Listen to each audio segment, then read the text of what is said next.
Boa noite a todos, irmãos. Se você está nos visitando essa noite, seja muito bem-vindo. Quem sabe é a sua primeira vez aqui, nós queremos dizer que é uma alegria. De repente é a sua segunda vez, pode ser que a primeira vez tenha sido domingo passado no nosso musical.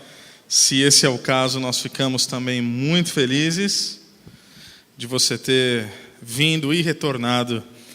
E eu queria convidar você a abrir a sua Bíblia no Evangelho de João, essa noite, João capítulo de número 1. Esse domingo que antecede o domingo de Natal. Nós queremos refletir um pouco sobre a pessoa de Jesus e sobre a manifestação da graça de Deus através de Jesus Cristo. Então, Evangelho de João, capítulo de número 1.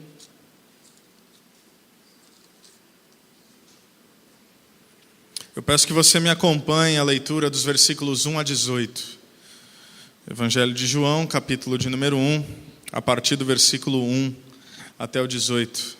Então nós iremos orar e refletir sobre a palavra de Deus. Ela diz assim: No princípio era aquele que é a palavra. Ele estava com Deus e era Deus. Ele estava com Deus no princípio. Todas as coisas foram feitas por intermédio dele. Sem ele, nada do que existe teria sido feito. Nele estava a vida, e esta era a luz dos homens. A luz brilha nas trevas, e as trevas não a derrotaram. Surgiu um homem enviado por Deus, chamado João. Ele veio como testemunha para testificar acerca da luz, a fim de que por meio dele todos os homens crescem. Ele próprio não era a luz, mas veio como testemunha da luz. Estava chegando ao mundo a verdadeira luz que ilumina todos os homens. Aquele que é a palavra estava no mundo, e o mundo foi feito por intermédio dele, mas o mundo não o reconheceu. Veio para o que era seu, mas os seus não o receberam. Contudo, aos que o receberam, aos que creram em seu nome, deu-lhes o direito de se tornarem filhos de Deus, os quais não nasceram por descendência natural, nem pela vontade da carne, nem pela vontade de algum homem, mas nasceram de Deus. Aquele que é a palavra tornou-se carne e viveu entre nós. Vimos a sua glória, glória como do unigênito vindo do Pai, cheio de graça e de verdade. João dá testemunho dele. Ele exclama: Este é aquele de quem eu falei. Aquele que vem depois de mim é superior a mim, porque já existia antes de mim. Todos recebemos da sua plenitude graça sobre graça. Pois a lei foi dada por intermédio de Moisés, a graça e verdade vieram por intermédio de Jesus Cristo. Ninguém jamais viu a Deus, mas o Deus unigênito que está junto do Pai o tornou conhecido. Vamos orar? Senhor Deus e Pai, nós pedimos que o entendimento que só pode ser trazido pelo Teu Santo Espírito possa ministrar às nossas mentes e aos nossos corações.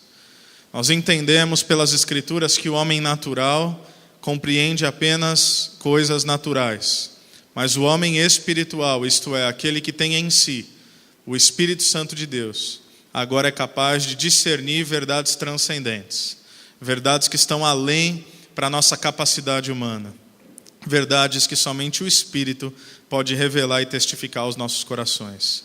Então, fale com o Teu povo, ministre as nossas vidas através da Tua palavra. Assim nós te pedimos no nome de Jesus. Amém. Amém. Certa vez tinha um menino de 4 anos de idade, e ele estava desenhando. A sua mãe chega perto e fala: Pedrinho, porque sempre tem que ser Pedrinho ou Joãozinho, né? Pedrinho, o que você está fazendo? E ele fala assim: eu estou desenhando Deus, ué. A mãe fala: mas como assim você está desenhando Deus se ninguém sabe como é Deus? Ele fala: mas é por isso mesmo, quando eu terminar de desenhar, todo mundo vai saber como é que ele é. Com aquela convicção que somente uma criança de 4 anos de idade pode ter, né? 4 anos é a idade do meu filho. É uma brincadeira, mas de fato é algo que povoa o nosso imaginário. Como é que é Deus? Ninguém jamais viu Deus. Como é que ele se manifesta? Como ele é fisicamente? Ele é apenas espírito? Ele tem corpo? Como é que é Deus? Essa coisa de eternidade, alguém que não tem princípio, alguém que não tem fim, é algo meio confuso às vezes, para muitos de nós. Então a pergunta que nós temos que fazer, e esse texto se propõe a responder, é como nós podemos conhecer a Deus. Eu tenho algumas sugestões pautadas na palavra de Deus. Por exemplo, nós podemos conhecer a Deus, e eu vou usar o termo conhecer para depois trazer uma outra expressão. Mas nós podemos conhecer a Deus através, por exemplo, da criação. O apóstolo Paulo, quando ele escreve aos cristãos em Roma, ele fala que os atributos invisíveis de Deus foram revelados. Portanto, aquele que diz que Deus não existe, aquele que não se submete ao Senhor de toda a criação, Paulo diz que está diante de Deus indesculpável. Porque é impossível negar a existência de Deus, porque nos basta olhar ao redor e chegar à óbvia conclusão de que isso não pode ser fruto do acaso. Então Deus, na sua criação, nos deixou pistas para saber que há um Criador. Nós podemos, quem sabe, conhecer um pouco de Deus através das suas obras. E a narrativa bíblica é cheia desses relatos das obras de Deus. Não apenas o Deus criador de todas as coisas, mas um Deus que se desenvolve através da história. Um Deus que tem poder. Por exemplo, um Deus que manda um dilúvio. Então, quando Deus manda um dilúvio, que tem o poder de literalmente dizimar toda a existência, nós vemos que esse é um Deus todo-poderoso. Uma vez que ele tem poder sobre todo aquele que ele havia criado. Nós vemos Deus, por exemplo, na sarça ardente, conversando com Moisés, no livro de Êxodo. E ele tentando se revelar a Moisés de uma maneira que Moisés compreendesse. Não apenas isso, depois do episódio da sarça ardente, nós vemos um Deus que envia pragas ao Egito e que em todas as pragas, de modo contundente, mostra que ele se sobrepõe aos falsos deuses egípcios. Então é possível perceber Deus ali. É possível perceber Deus no Monte Sinai, após o êxodo egípcio, onde toda a nação de Israel sabia que quando a fumaça vinha sobre o monte, a presença de Deus ali se manifestava. Então você vai reconhecendo que há um Deus. É possível reconhecer Deus através da sua palavra. É isso que nós fazemos todos os domingos e todas as vezes que nós nos reunimos, nós estudamos a palavra de Deus porque nós entendemos que estudando a sua palavra, nós iremos conhecê-lo um pouco mais. Agora, eu disse que usei a palavra conhecimento para depois usar outra, propositalmente. Me parece que quando eu falo da criação, das obras e até das palavras de Deus, isso nos dá a possibilidade de reconhecê-lo. Isto é, saber que ele existe. E saber mais ou menos o que ele é. Saber mais ou menos como ele se comporta. Saber mais ou menos como ele age. Mas reconhecimento é diferente de conhecimento. E esse texto propõe que a vontade de Deus não é ser reconhecido pela humanidade. A vontade de Deus é se fazer conhecido através de um relacionamento. Imagine que você não conhecesse a Aline, a minha esposa. E eu poderia fazer uma espécie de um retrato falado dela. Eu poderia dar as características dela. Poderia falar quanto ela tem de altura, poderia falar que ela é loira, poderia falar alguns atributos, alguns adjetivos que ela possui. Então, talvez, e apenas talvez, se num outro momento você a visse perto de mim, você poderia, quem sabe, reconhecê-la. Mas é totalmente diferente se eu te chamo para passar um tempo conosco, hospedado na minha casa, e ver como a gente vive, ver como nós nos relacionamos como família, ver como a gente se comporta à mesa, ver qual é a nossa rotina. Aí você não apenas reconheceria a ela, ou a mim, ou ao meu filho, mas você poderia dizer, não, eu conheço aquela família. Por quê? Porque isso pressupõe um relacionamento. Deus não tem o desejo de ser reconhecido pela humanidade. Deus se revela para ser conhecido pela humanidade. E é isso que esse texto vai nos propor. E ele começa de um modo bem interessante. João capítulo 1, versículo 1 diz: no princípio era aquele que é a palavra. No princípio, as mesmas expressões que são usadas no início de um outro livro. Lembra lá, Gênesis capítulo 1, fala o quê? Do princípio. Então aqui João ele não quer falar apenas da vinda de Jesus, como nós já lemos, nós sabemos que é disso que trata, mas João quer falar de algo que precede a vinda de Jesus. Ele quer meio que fazer um relato de quem é Jesus na sua pré-existência, para que quando nós passemos a conhecê-lo de fato, nós entendamos a densidade com qual Jesus se manifesta. Então ele fala, no princípio era aquele que é a palavra. Um jeito interessante de João enxergar aqui Jesus. Ele poderia falar, no princípio era aquele que era o Filho de Deus? De repente, podia. No princípio era aquele que era membro da Trindade? No princípio era aquele que se manifestou eternamente? Mas ele fala, no princípio era aquele que é a palavra, do grego logos, que traz uma ideia de sabedoria e mais do que isso, traz uma ideia de mensagem, traz uma ideia de revelação. Então ele está falando no princípio. Que princípio? Na criação? Não, muito antes. Antes de tudo existir, já existia aquele que é a mensagem. E ele estava com Deus. E ele era Deus. Não apenas ele era participante da comunidade de um Deus triuno, mas ele é o próprio Deus, esse que é a mensagem, esse que é a expressão de Deus. Ele se manifesta aqui como a palavra. E é interessante que, quando nós lemos os evangelhos, nós vamos ver a atuação de Jesus, e nós percebemos que tudo aquilo que ele faz e tudo aquilo que ele fala, ele até atesta isso, eu não faço nada e eu não digo nada se não for me ordenado pelo Pai. Então, aqui é a palavra de Deus. Aqui é a sabedoria de Deus, aqui é a autorrevelação de Deus, aqui é a mensagem de Deus, que estava com Deus, mas era o próprio Deus. Ou seja, fala também da sua eternidade, porque ele estava com Deus no princípio. João está nos dando uma introdução. E ele vai além para dizer que todas as coisas foram feitas por intermédio dele, e sem ele nada do que existe teria sido feito.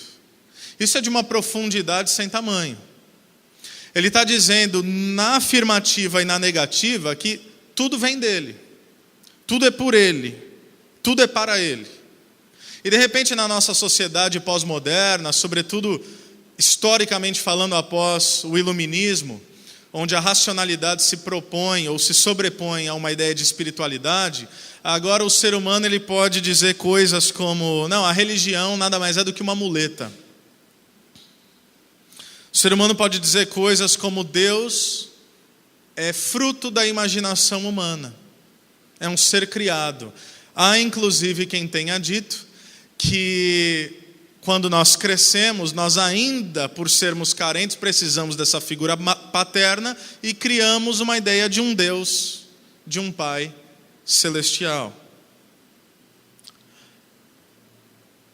O que esse texto está dizendo é que é impossível nós olharmos para a existência, é impossível nós percebermos tudo ao nosso redor e não reconhecermos que isso pressupõe um Criador. E não apenas um Criador, mas essa mensagem de Deus que vai sendo revelada através da história, vai sendo profetizada, vai sendo anunciada. E aqui no Evangelho de João, nós vamos ver que ela vai ganhar concretude. É interessante pensar que, embora muitas pessoas possam duvidar dessa realidade e questionar isso como algo legítimo, nós que conhecemos e não apenas reconhecemos, mas nós que conhecemos a Deus, nós nos sentimos plenos nele, não é verdade? Nós nos sentimos plenos em conhecer a Deus, nós nos sentimos plenos em louvar a Deus, nós nos sentimos plenos em servir a Deus. E por que nós nos sentimos plenos em conhecer a Deus? Simples. Porque foi por Ele e para Ele que nós fomos criados. O ser humano só encontra sentido na sua vida quando ele entende a verdade proposta nesse versículo. Que todas as coisas foram feitas por Ele, ou por intermédio dEle. E sem Ele nada do que existe teria sido feito. Ou seja, nós fomos criados para a sua glória. Nós fomos criados por Ele e para Ele. E ele vai além, ele diz que nele estava a vida. E esta era a luz dos homens. A luz brilha nas trevas e as trevas não a derrotaram. É claro que luz pode trazer várias conotações, mas uma das mensagens mais fortes que a palavra de Deus traz quando ela fala de luz é a revelação. Veja desde o Gênesis, qual é a primeira coisa que Deus falou? Haja luz. Primeiro ele cria luz, depois ele cria sol, lua e estrelas. Primeiro existe a luz, depois os seres celestiais, ou os poderes celestiais. Mas a luz não vem do sol? Não, a luz vem de Deus. Deus cria o sol por uma questão física, para dar existência e permanência e sustentabilidade à vida humana. Mas Ele cria a luz porque Ele próprio é luz. A luz emana de si mesmo. E isso é confirmado lá no Apocalipse, quando nós dizemos que sempre será dia, não haverá noite.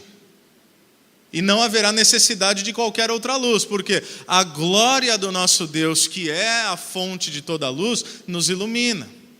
E o fato de ser apenas dia, não são vários dias pela eternidade, é um dia que não acaba, é porque lá no céu a revelação vai ser plena. Luz traz essa ideia de revelação. Então quando João fala que ele é a luz, ele está falando que ele é a revelação do Pai.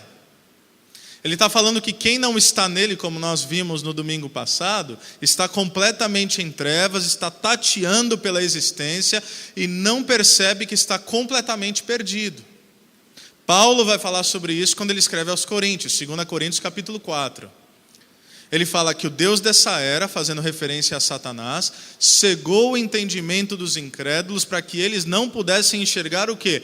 A luz do Evangelho, que é quem? Jesus Cristo. Então sabe quando você entregou a vida por Jesus? Ou para Jesus? Sabe quando Deus lhe visitou e quando você percebeu que algo de muito diferente tinha acontecido?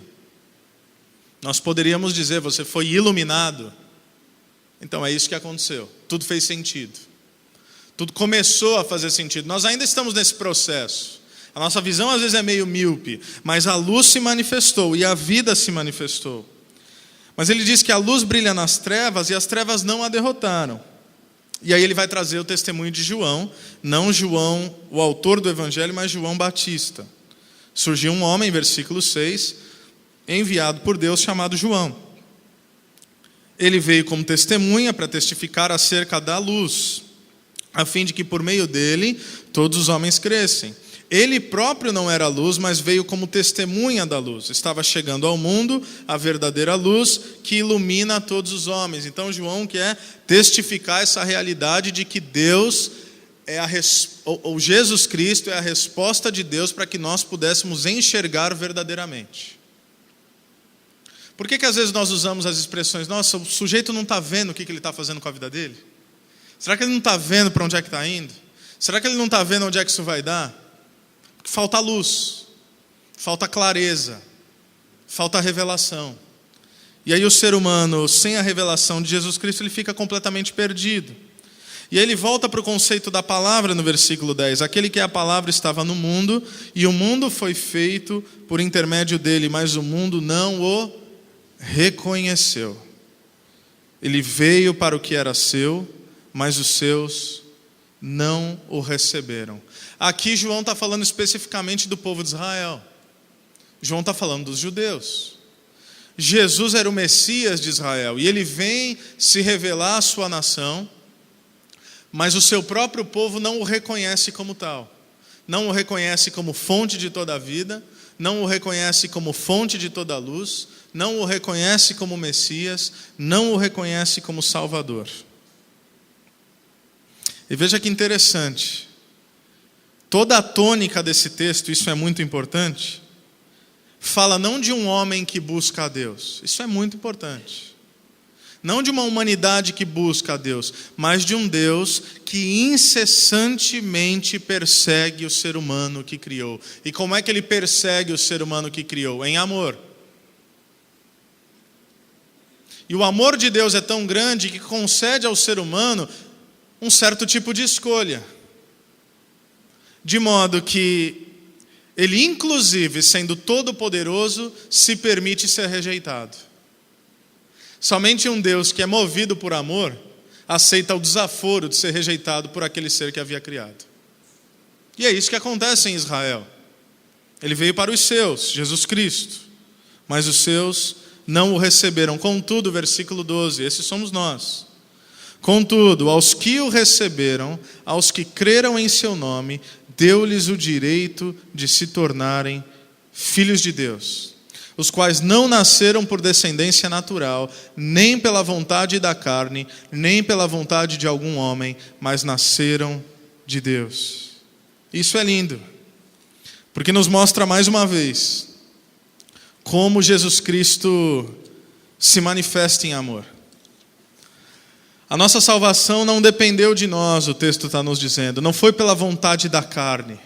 Não foi um nascimento por descendência natural, como Jesus ia dizer lá em João 3 para o Nicodemos, olha, é necessário você nascer de novo.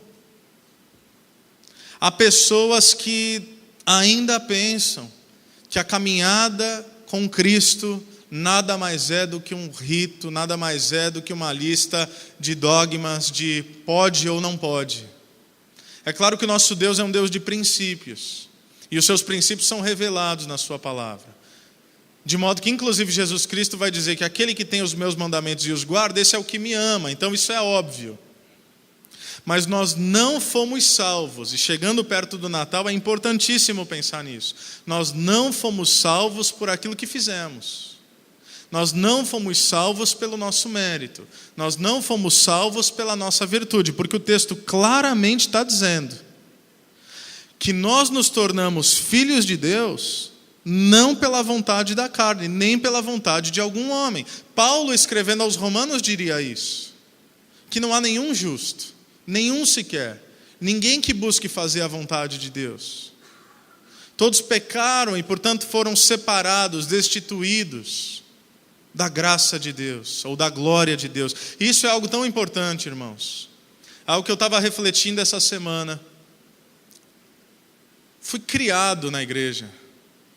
Desde que eu me conheço por gente, já testemunhei a vocês, fui ensinado a palavra de Deus. Tive o privilégio de ser alimentado com a palavra de Deus, instruído com a palavra de Deus, desde os meus primeiros anos de vida. Mas é interessante como algumas coisas acontecem nas nossas vidas que nós não percebemos, mas nós ainda, e aí eu estou falando de mim, nós ainda lutamos com o conceito da graça de Deus.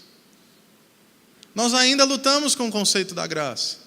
Porque quando nós pensamos que agora salvos, e de repente um outro sujeito que não é salvo, e aí nós começamos a nos perguntar o porquê, na verdade nós estamos criando no nosso imaginário minimamente um conceito de mérito. É uma afronta à graça de Deus. Você não quis Deus, Ele te quis. E mesmo Ele querendo, você insistiu e você fez de tudo para rejeitá-lo. É que Ele queria mais você do que você queria Ele. E porque Ele queria você, Ele insistentemente, pelo seu amor, o perseguiu pela sua misericórdia, pela sua compaixão, e derramando, como nós veremos nesse texto, graça sobre graça, tornou irresistível para que você respondesse sim a Ele. Ninguém aqui nesse ambiente quis Deus, ou melhor, ninguém quis pela sua própria vontade. Todos nós quisemos Deus, mas o desejo de querê-lo foi gerado em nosso coração por Ele mesmo. Graça. Graça. Por que Jesus Cristo veio ao mundo? Como prova de Deus, de que nós não conseguiríamos sozinhos. senão ele não teria que ter vindo. O Natal nada mais é do que uma grande declaração de Deus dizendo: vocês não podem. Vocês não podem, vocês não conseguem.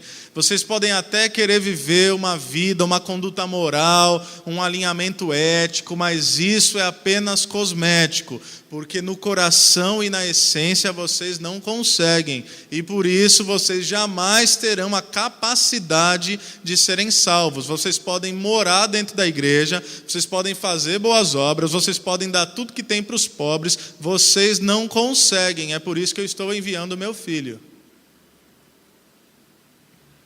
É ofensivo, não é? Fala se não dá um desconforto assim. Porque parece que o que nós estamos dizendo é que todo mundo aqui é ruim. Parece não, é.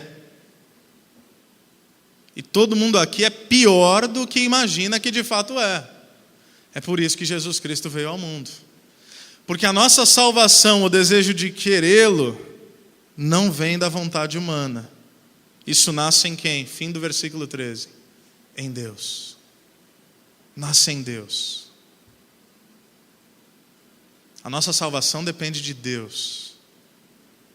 Não depende de nós. E isso é libertador. Porque se a minha salvação dependesse de mim, certamente eu a perderia. Mas a minha salvação depende única e exclusivamente do que Ele fez. Não do que eu poderia fazer por ele. E aí o clímax desse texto é o versículo 14. Aquele que é a palavra, essa palavra, esse ser eterno, aquele que estava com Deus, aquele que era Deus, aquele que estava desde o princípio, esse que João tenta revelar para nós. Aquele que é a palavra tornou-se carne e viveu entre nós. Nós vimos a sua glória, glória como do unigênito vindo do Pai, cheio de graça e de verdade. E esse é um texto magnífico. Porque certamente João, como tem um contexto e um conhecimento dos escritos judaicos, o que nós chamamos hoje do Antigo Testamento, com certeza quando João ele fala aqui, João 1,14, ele está pensando em Êxodo. Mas com certeza. Porque a expressão que ele vai usar aqui, ele diz, aquele que é a palavra tornou-se carne. E quando ele diz, ou é traduzido, viveu entre nós, literalmente a expressão é, e tabernaculou entre nós.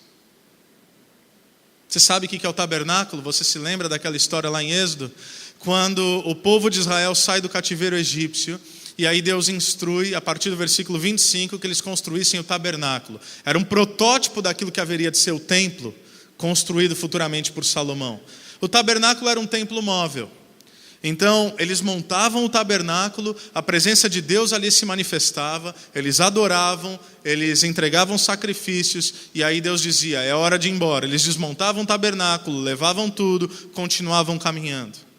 Aquela ideia de um guiar de Deus de dia e de noite, a nuvem e o pilar de fogo, aquela ideia de instrução, de proteção e de direcionamento, e aí Deus falava, vamos parar. Eles armavam o tabernáculo de novo, Deus se manifestava mais uma vez através da sua Shekinah, através da fumaça, a sua glória, eles adoravam Deus, sacrificavam a Deus, Deus falava, vamos desmontar, eles seguiam. O que João está falando aqui tem tudo a ver com isso. O que João está dizendo é, esse que é a palavra, e esse que vinha e voltava, e vinha e voltava. Lembra do Antigo Testamento? Você vê várias vezes. Você vê Sansão, por exemplo, dizendo, e o Espírito do Senhor veio sobre mim. Vinha sobre ele para quê? Para logo depois ir embora novamente. Então, quando João diz que Jesus Cristo, aquele que é a palavra, se tornou carne, ou seja, Deus se tornou gente e tabernaculou, o referencial é que ele veio aqui e montou acampamento, ele se colocou no meio de nós, ele se fez presente, ele se fez visível, ele se fez palpável. E isso é maravilhoso quando você se lembra especificamente de Êxodo 32, 33 e 34. Êxodo 32 é o episódio do bezerro de ouro. Ou seja, veja que interessante, o Deus de Abraão, Isaque e Jacó, o Deus dos patriarcas, o Deus de Moisés, o Deus que traz a lei, O Deus que tira com mão forte o seu povo do cativeiro egípcio, uma figura daquilo que haveria de ser o Evangelho. Somos tirados da escravidão para agora viver debaixo do governo de Deus. Tudo isso que Deus faz não é suficiente para o seu povo adorá-lo, porque esse povo não tinha ainda um conhecimento pessoal e, portanto, um relacionamento com Deus. De modo que eles constroem um bezerro de ouro e falam, não, esse aqui é o nosso Deus, vamos adorá-lo, foi ele que nos tirou do Egito. A ideia do tabernáculo, tira o tabernáculo, monta o tabernáculo. Depois disso, você sabe que Moisés desce com as tábuas da lei, escritas pelas mãos do próprio Deus. Tente imaginar a cena. Moisés está 40 dias em cima do Monte Sinai, o povo está lá meio preocupado. Então você imagina, no 10º dia, o povo fala, ei, Moisés está demorando, hein? Fumaça está lá em cima, a gente sabe que Deus está ali, mas está estranho. 10 dias, aí 20 dias. Então, acho que Deus está pegando Moisés lá em cima, hein? Não sei o que está acontecendo não. 30 dias, 35 dias, 39 dias. Ele falou, não, Moisés morreu. Morreu de fome, morreu de sede, morreu com um raio que saiu daquela nuvem. Alguma coisa aconteceu. Deus não está mais conosco, a gente tem que fazer alguma coisa aqui que dá para pegar. Aí o Arão, o irmão de Moisés, que deveria ser o sumo sacerdote, portanto um representante de Deus em meio ao povo, fala, não, vamos construir um bezerro. Dá tudo aí, as joias, o ouro, constrói o bezerro, e ele diz, esse é o Deus que tirou vocês do Egito. Mas quando ele constrói esse negócio, o povo começa a adorar, Moisés desce. No que ele vê de longe, ele está com as tábuas da lei, escritas pelas mãos do próprio Deus. O que ele vê de longe, ele fica com tanta raiva, que ele joga na encosta da montanha e quebra as tábuas. Aí Deus tem que fazer outra depois, a gente vê no relato. Aí ele chega e fala, o que está acontecendo aqui? O Arão dá uma gaguejada, fala, não, então, a gente tinha um monte de ouro, jogou na fornalha, nasceu isso daí. Surgiu. Ele fala, tá. Aí Moisés vai para a tenda do encontro. A tenda do encontro era uma cabana, onde ele falava com Deus. Ele não via Deus, mas ele falava com Deus. De novo, em forma de fumaça, a presença de Deus ali se manifestava. Ele está falando com Deus e Deus tem um relato, tem uma ordem para Moisés. Fala, Moisés, o negócio é o seguinte, eu não dou conta de viver no meio desse povo rebelde e obstinado. Então, para resolver, para ficar bom para mim e para vocês, a gente vai fazer o seguinte, vocês vão. Eu acabo com todos os povos, a minha bênção vai estar com vocês, vocês vão, só que eu não irei com vocês. Qual que é a resposta de Moisés? Sem a tua presença, eu não darei nem mais um passo. O que Moisés está falando é extremamente importante. É alguém que conheceu a Deus. Ele está dizendo, não me importa aquilo que o Senhor pode me oferecer, nada se equipara ao privilégio de tê-lo conosco. Deus fala, tá bom, eu vou. E aí Moisés, ele fica ousado, ele falou, e tem mais, mostra-me a tua glória. Mostra-me a tua glória, eu quero te ver. Eu quero ver com quem que eu estou lidando. Eu já vi o que o Senhor fez, mas eu quero vê-lo. Aí a gente avança, Êxodo 33. O que acontece? Deus fala, você fica ali atrás, na fenda da rocha. Você não pode ver meu rosto. Que nenhum ser humano pode ver meu rosto e continuar sobrevivendo. O esplendor de Deus seria demais, de modo que o ser humano não conseguiria suportar. Ele fala, mas eu farei passar por diante de você a minha bondade, a minha compaixão, a minha misericórdia. O que está acontecendo aqui? Moisés quer ver Deus. Eu quero ver para crer. E o que Deus fala? Eu vou te revelar quem eu sou, aos poucos. Você não precisa ver meu rosto, mas eu farei passar por você a minha misericórdia, a minha compaixão e a minha bondade. E o porquê que isso tem a ver com João capítulo 1, versículo 14? Porque João capítulo 1, versículo 14, de certa forma, é a resposta da oração de Moisés. Olha o que João capítulo 1, versículo 14 diz: aquele que a palavra tornou-se carne, tabernaculou entre nós. E vimos o quê? Aquilo que Moisés quis ver. Nós vimos a sua glória, a glória como do unigênito, vindo do Pai, cheio de graça e cheio de verdade. Não apenas o conceito da bondade, não apenas o conceito da misericórdia, não apenas o conceito da compaixão, mas João está dizendo, gente, em Jesus nós vimos Deus. Em Jesus nós apalpamos Deus. É isso que ele vai falar lá em 1 João capítulo 1. Na sua carta ele vai falar o que os nossos olhos viram, nossos ouvidos ouviram, nossos olhos contemplaram e nossas mãos apalparam aquele que é o autor de toda a vida. Nós vimos Deus em Jesus. E o porquê isso é importante? Porque em Jesus Deus deixa de ser um conceito. Em Jesus, agora nós podemos enxergar quem Deus é. E aí ele continua. João dá testemunho dele, ele exclama: esse é aquele de quem eu falei, aquele que vem depois de mim e é superior a mim porque já existia antes de mim. Cronologicamente, humanamente falando, João Batista era mais novo que Jesus, mas ele entende que Jesus, como Deus Filho, o precede na eternidade. E olha o versículo 16: todos recebemos da sua plenitude graça sobre graça, pois a lei foi dada por intermédio de Moisés, a graça e a verdade vieram por intermédio de Jesus Cristo. E aqui João tem um outro pensamento revolucionário para nós. Porque ele fala, Jesus é a plenitude de Deus. Nós vimos a glória de Deus. E nós aprendemos algumas semanas, vocês se lembram, que glória na palavra de Deus diz respeito ao quê? A reputação, a revelação. Quando a palavra de Deus diz que Ele quer ser glorificado, não quer dizer que Ele quer assim, que Ele vai ser satisfeito quando a gente cantar música para Ele. Não é disso que está falando. Que Ele quer ser glorificado por sobre a terra, Ele quer se revelar. Ele quer se fazer conhecido. Não apenas reconhecido pelos seus atributos de poder, mas conhecido como Pai. É por isso que Ele envia o Filho.